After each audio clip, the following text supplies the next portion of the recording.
Cuando hablamos de cloruro de sodio, estamos hablando de uno de los ingredientes más importantes y omnipresentes de todas las cocinas del mundo. Estamos hablando de la sal. Y eso es importante no solamente porque nos ayuda a sazonar, sino también porque nos ayuda durante toda la historia a poder conservar y crear nuevos productos. Hablemos de la sal.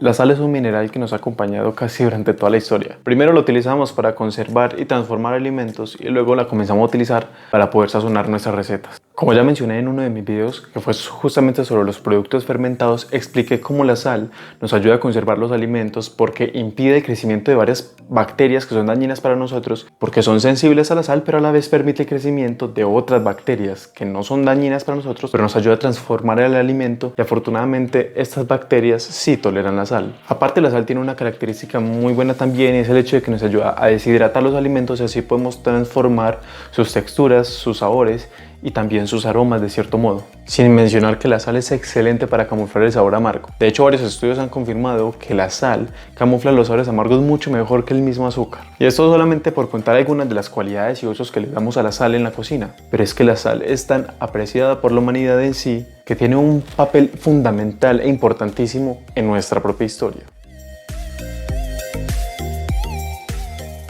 El hecho de poder conservar los alimentos en sal en el pasado no era solamente una necesidad, sino que también era un lujo. Pues como siempre han existido los monopolios en todo lo que tenga que ver con alguna necesidad básica y común. Y tristemente, pues la obtención de la sal no fue una excepción. De hecho, uno de los datos más clichés cuando hablamos de la sal es justamente que la palabra salario proviene de la palabra sal. Y esto se da porque en el Imperio Romano se le solía pagar a los soldados con sal, justamente porque en esa época la sal era igual o más valiosa que el mismo oro. Era igual de valiosa era por el hecho de que en esa época necesitaban la sal para poder conservar la carne por medio de la salazón. Por eso era tan importante. Como ya mencioné antes, el monopolio de la sal marcó fuertemente la historia de varios países. Uno de estos fue Francia, por ejemplo, que durante el reinado de Luis IX, este man se apoderó de toda la producción de sal en el país y para sumarle le puso un impuesto a la sal. Consistía en que si tú eras mayor de 8 años tenías que comprar una cantidad mínima de sal semanalmente al reinado. Aparte tenían que pagarlo a un precio fijo y para sumarle a la mezquindad no podías utilizar esta sal del impuesto en productos salados. De hecho, si se daban cuenta podrían acusarte por fraude por sal y la condena era la cárcel hasta la misma muerte. No fue sino hasta muchísimo tiempo después que lograron tumbar ese monopolio después de unas revueltas populares impresionantes, que por ahí de hecho solucionaron otros asuntitos pendientes que tenían ahí en Francia. Ahora, la corona francesa no fue la única en tener un monopolio sobre la sal y tener unos injustos impuestos al respecto. Ciertamente los británicos tampoco se podían quedar atrás. Desde hace varios siglos ya se cobraba un impuesto sobre la sal en la India, pero desde que llegó el gobierno británico, esos impuestos fueron subiendo y subiendo descaradamente. Aparte del impuesto, la venta privada de la sal estaba totalmente prohibida y toda la sal que fuera extraída del mar se tenía que vender al gobierno por un precio ya establecido por ellos. Es que eran conchudos. Pero no fue sino hasta el 12 de marzo de 1930 cuando un hombre bajito y delgado, pero con un corazón muy valiente y un gran anhelo de libertad, llamado Gandhi, decidió emprender una manifestación pacífica de aproximadamente 300 kilómetros a pie hasta el Océano Índico. Cuando llegó al océano se metió lentamente al mar e hizo un gesto simbólico de meter las manos y sacar sal. Eso fue una revolución para todos. Todo el mundo se metió al mar y empezaron a extraer su propia sal. Una desobediencia civil que posteriormente ayudaría a acabar con todo el imperio británico en la India y así lograr finalmente su independencia. Esto fue importante porque Gandhi estaba liderando un movimiento de desobediencia civil por una injusticia que afectaba a todos los indios sin importar su religión, no importaba si eran hinduistas, si eran musulmanes, no importaba su casta, no importaba de qué parte de la India era. El impuesto de la sal afectaba a todos. Es así como la marcha de la sal liderada por Gandhi fue la pieza de dominó clave para poder tumbar todo ese imperio británico que estaba sentado en la India y alcanzar finalmente su independencia, simplemente por el deseo de recuperar el mineral más preciado para la humanidad, la sal. Anteriormente, cuando hablábamos de la sal en la cocina, mucho nos referíamos a la sal común de mesa y a la sal marina. Pero hoy en día hay tanta cantidad de sales que ya parece que la sal negra, que la sal kosher, que la sal rosa del Himalaya. O sea, ya hay un montón de sales que ni sabemos cuál de utilizar al momento de cocinar. La sal que utilizamos en la cocina es una sal muy específica para los químicos, el cloruro de sodio. Esta sal la obtenemos por dos métodos principales, o por evaporación o porque la extraemos de una mina. La que obtenemos por evaporación suele ser la que se extrae del agua del mar o del agua de manantiales de agua salada. Y la otra ciertamente es la que obtenemos de las minas de sal, que es donde extraemos unas rocas muy grandes que luego se refinan y posteriormente van a dar a parar en nuestras cocinas. La sal de mesa es la sal que ya todos conocemos, que es una sal con cristales muy pequeñitos. A esa sal se le suelen agregar unos aditivos que lo que ayudan es a evitar que se apelmace la sal cuando empieza a tener como contacto con la humedad del ambiente. Es por eso que se demora tanto en disolverse cuando estamos haciendo salmueras o encurtidos.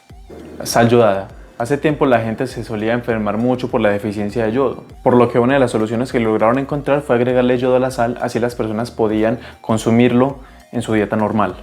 La sal kosher. Los judíos originalmente usaban la sal kosher para desangrar el animal que habían sacrificado. Y como esta es una de las sales más puras que existe por el hecho de que no tiene ningún aditivo y tampoco se le ha agregado yodo, se ha popularizado demasiado en las últimas décadas. Además es una sal escamosa, la cual nos facilita la manipulación al momento de sazonar. La sal marina sin refinar son los bloques de sal que obtenemos después de haber evaporado el agua del mar. El uso de esta sal sin refinar ha sido un poco controversial en los últimos años porque unos aseguran que es demasiado pura, es muy buena, pero otros dicen que no es tan buena por la contaminación que tenemos en el mar en este momento.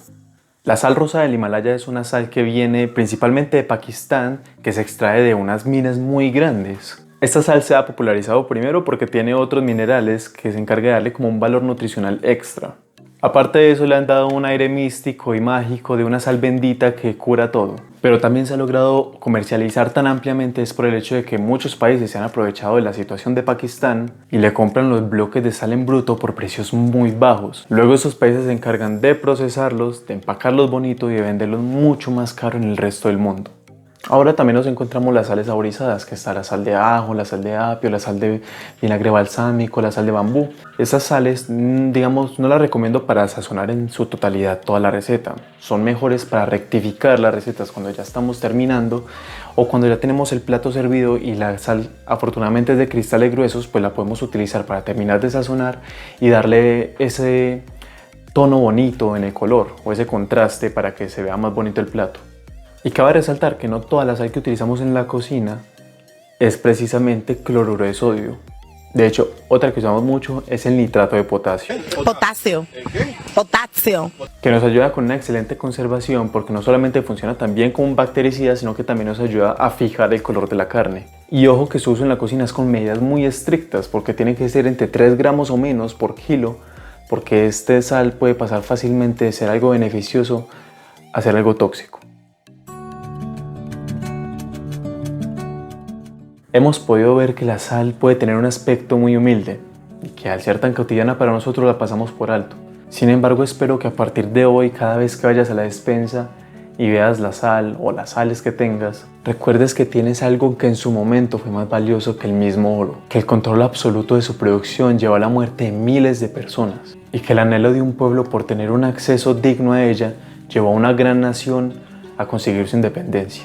Por lo que no solo es sal, es, como dije al principio del video, el ingrediente más importante de todas las cocinas. Espero que les haya gustado y recuerden, si entienden cómo funciona la cocina, la controlan. Nos vemos en el siguiente video. Chao.